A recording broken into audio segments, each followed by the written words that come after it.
Hello, welcome to Coffee with Dr. Carla. I'm Dr. Carla, and I'm so glad that you're here with me today.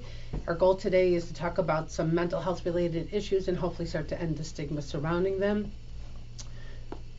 I'm going to talk about workplace stress today, and I think at one point or another we can all, remember a time where the workplace was significantly more challenging than perhaps it needed to be. But I'm bringing you this topic because I heard from several of you that, this is a ongoing issue. And so I appreciate,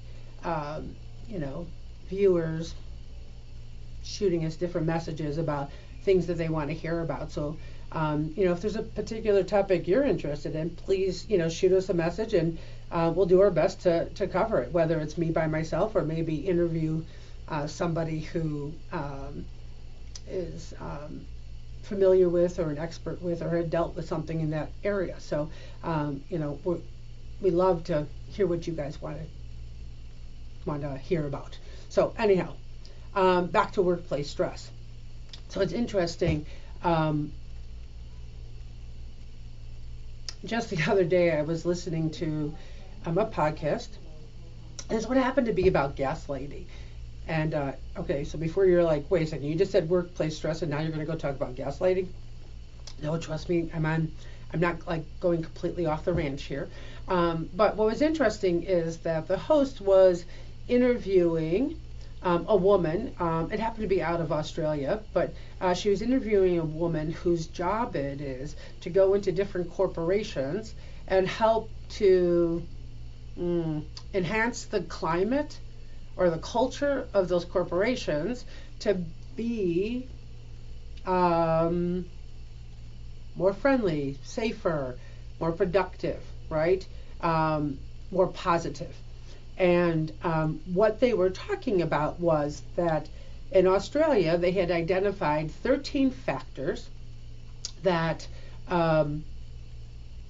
led to a negative workplace. Right, that led to stresses, dare I even say burnout, that were just downright inappropriate, right? And Australia, as a country, is now asking their corporations to put together an action plan for identifying which one of these 13 different factors exist within their company and then develop an action plan to remedy it. Now, that alone sounds absolutely wonderful. I'm sure those of you who have had horrible workplaces where it just have been, unbearable, would think, oh my God, that'd be great. Some of you are probably thinking, oh yeah, I'd like to see them make so-and-so actually comply to any of that stuff, right? And that was something they talked about. And interestingly enough, to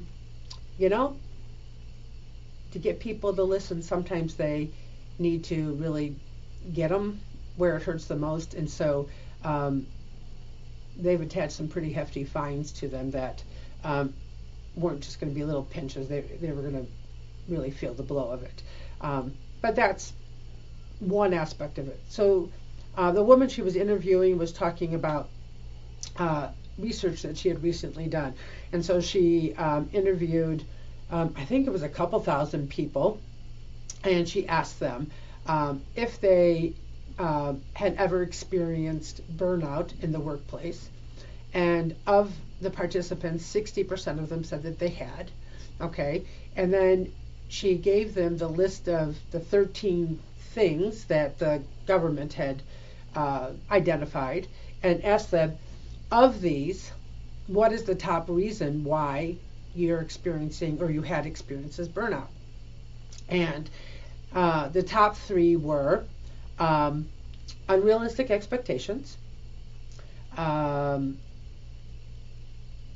bullying, and now I'm not going to remember the last one. Give me 1 second. Anyhow, so unrealistic expectations, bullying, and then and then difficult relationships, right? And bullying and difficult relationships sound a lot alike, but there's nuances. And the difficult relationships was really around communication that they were talking about. And so it's interesting when we're talking about workplace stress in general, right?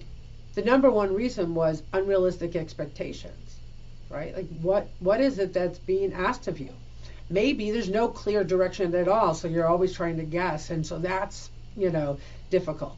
I can remember working places where there was no clear expectation, and so I'm like, all right, well, what would I do? What do I think is right? And I do it, and then sometimes I would get no feedback. Sometimes I would get, oh, well, that's a good idea, keep going. But there was plenty of times where I got, why would you do that? That's so stupid. What's wrong with you?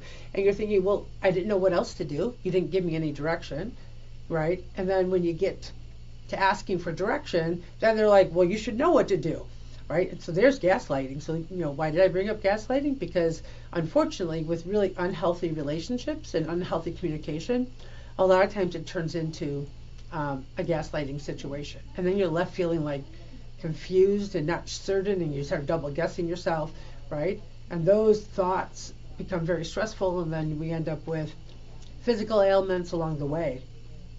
The other thing about expectation is that since the pandemic shut down the world, right?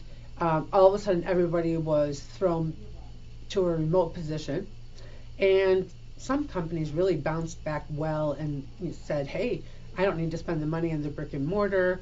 My people are being more productive and more cohesive. They work better as a team, even in the remote situation. So I'm good. And other companies are like, well, if I can't see them, how do I know that they're really working, right? And then they start micromanaging everything, right? Double guessing you, things of that nature.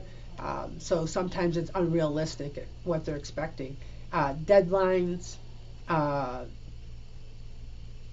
another one that really will stress people out. But the other thing that popped up in that conversation that I thought was really interesting, and it kind of goes to the question that was asked of me about workplace stress, is that sometimes our bosses or the owners recognize that it's happening and they're trying to change it. So like if you're in a position that's customer facing, right, and the customer's coming through and they're just being very disrespectful, and you're trying your best to be polite and to give good customer service, right? Maybe your managers or your bosses recognize that it's happening, and so they step in and they have your back and whatnot. But also sometimes they don't have your back, and there's a motto, the customer's always right, but the reality is sometimes the customer's not right. Sometimes the customer's just downright rude. And if you don't feel like you're being supported by your boss and you're in that customer facing industry, right, then the burnout is exponentially worse because there's no place to turn for support, right?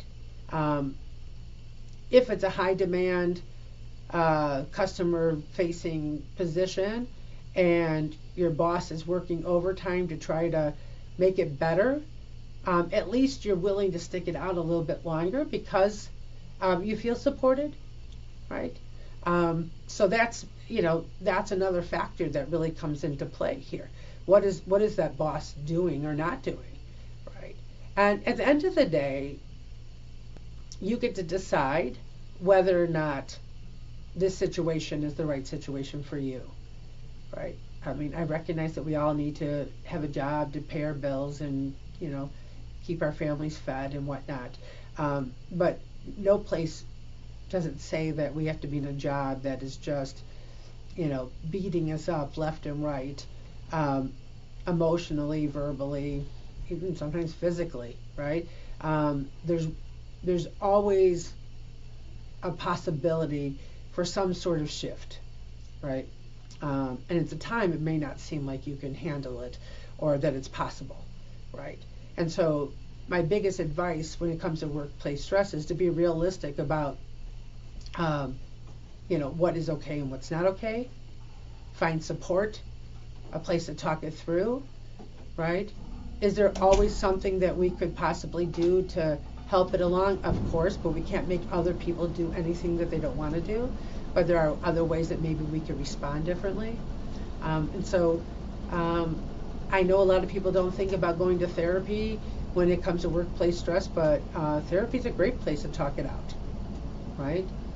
It's a great place to learn some skills for figuring out how to set boundaries and to build your confidence so that you can speak up and advocate for yourself in your current place and looking for a new place to go. So hopefully this helps. Hopefully I answered the question that was asked of me. Yeah, keep any other ideas coming. I would love to hear them and love to talk on them. So remember, you can change your thoughts, discover your potential, and transform your life by focusing on your overall well-being. So until next time, continue working on the best you possible. Bye.